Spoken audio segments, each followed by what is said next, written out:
Real estate consultancy firm Cluttons have their winter residential outlook for the Emirate of Sharjah, which shows that at the end of the third quarter, rents across Sharjah stood 26.4% higher than the same time last year, with Q3 registering growth of 5.3%.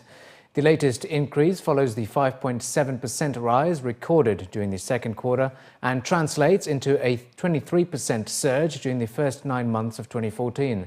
Apartments retained their lead over villas, with rents rising by 35% in the 12 months to the end of Q3. The increases have come off the back of strengthening tenant demand, which has persisted throughout the year against a backdrop of static residential supply. According to the report, this limitation in supply has been further worsened by existing tenants who are wary of the lack of alternative options in the market, with many households choosing to remain in their present dwelling at renewal to capitalise on the security offered by the 3-year Sharjah municipality rent cap.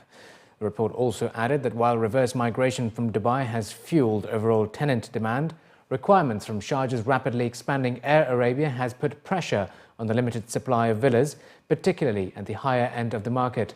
During the first 3 quarters of 2014, villa rents climbed by 29%, with the rate of rent acceleration slowing to just under 7% in Q3 from 8.2% in the second quarter. Luxury real estate developer Damac Properties has further expanded its hospitality offering with the addition of 3 new serviced hotel apartments in the Burj area of Dubai. New developments, Khor Jordan and Capital Bay, will open their doors in the next couple of months.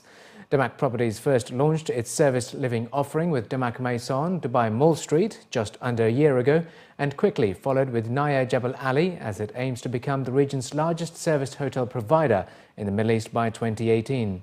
In a company statement, Ziad Al-Shar, managing director at Damac Properties, said Damac currently have more than 10,000 serviced hotel apartments in development, all of which will be delivered by 2018. This will position the company as one of the largest hotel apartment operators and developers in the region. Established in 2002, Damac Properties has delivered almost 12,000 units to date and currently has a development portfolio of over 39,000 units at various stages of progress and planning as of September 30th, 2014. Over the past 4 decades, Dubai's stature as a hub for events has grown from strength to strength, and it aims to establish itself as an events destination with the increasing number of success stories. This was among the highlights of the keynote address by Dubai Corporation for Tourism and Commerce Marketing CEO Issam Kazim at the opening of the 3rd Host Cities Summit, which kicked off earlier today. In addition to highlighting some of the benefits that hosting the Expo 2020 will bring, he emphasized the wide range of events that the city has already hosted, from the annual shopping festivals as well as conferences and exhibitions, which saw 2.2 million people visit the Dubai World Trade Center in 2013. Entertainment and sporting events have also grown phenomenally. This includes the annual Dubai World Cup, which is the richest horse race in the world, and the Dubai Duty-Free Tennis Championships, which has become a successful venture and an important event in the ATP Tour. Dubai Sports Council Secretary General His Excellency Saeed Harib says the key elements to all these are Dubai's visionary leadership, commitment to excellence and financial ability. Next month we're going to have Real Madrid and Milan. You see, without a stadium, which is built especially for football, but Dubai, they can do it. And they were going to do it in the rugby stadium. So there's nothing impossible. They can do it. And when you bring this tour team, it will be remaining in the mind. So the event which is coming, the event which is already in the mind of the people, yes, we want to achieve more and more, especially with the beach games. Like many things we can do it in the beach because we have fantastic beach in Dubai. Beside the beach, behind the beach, we have fantastic hospitality. We have a good hotel, we have transportation, we have metro, we have tram, we have a good destination, an easy destination to the people. So Dubai, from infrastructure, ready to host, I think so, in the future, Olympic Games. We have a vision of growing our halls in the next couple of years. You'll see that coming to life. I think 2016 is something that we plan to work with to keep up with the growing demand. We're also looking at, in the future, how we can use more space, not only at our venue, even other venues around us, and keep in line with the growing demand. India's changing sports landscape was a key focus at the two-day summit. Emirates Cricket Board CEO David East shared his experience in putting together the successful Indian Premier League in the UAE in just a month. The two-day summit will pave the way for influential industry leaders, rights holders and heads of sporting bodies to have more discussions and opportunities to exchange ideas about being a host city and its legacy. There can be sports legacy in terms of improved sporting infrastructure, increased participation, increased performance of the host nation.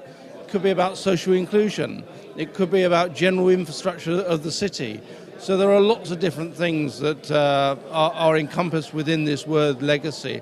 But I think that those people who are aspiring to host events need to be very clear in terms of what they're trying to get out of it, because bidding for events and hosting them is big business and it costs a lot of money, and it's important to be very clear within your own mind in terms of why you're making that investment and how you're going to measure the tangible outputs to see whether you've been successful or not. Very often we see the visible tip of the iceberg with the tourism, but I think mega events provide much more, because you have the capacity to develop knowledge, you have the capacity to go further in terms of economic and social development, and the return on investment is really high if you can plan that transfer of knowledge and that legacy side. The thing with IPL is it brought just huge crowds with it. It was an amazing brand, it's an amazing set of franchises that come in to drive cricket here.